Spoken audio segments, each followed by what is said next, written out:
Ayan na guys, luto ng ating pansit sinabawan. Nagpaluto yung bunso ko guys. Gusto niya yung parang batsoy ba? Ito oh. Yan. Merong vegetables. Yan. Gusto nila yun guys, lagyan ng black pepper. Ayan na. Kunting ano na lang, kulo-kulo. Yan, pakuluin na lang natin siya ng tamang-tama na po ang timpla nito. Yan. Kakain na tayo. Yan na guys. Sarap po siya guys. May sabaw-sabaw.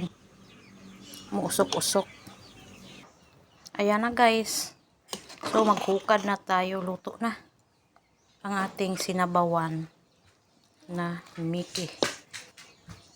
Kainan na tayo. Let's eat. Charan. Uy, wag na. Nahulog.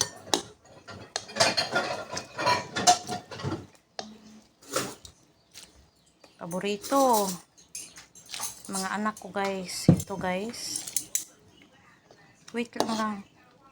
Paborito nila ito guys. Muha lang eh. Wait sa. Papasok ka. Init kayo. Hindi na siya makahuwat guys. Gigutom na sa Kylie. Karon lang. Paghuwat. Magbutang na guys ang ating Mickey na parang batsoy.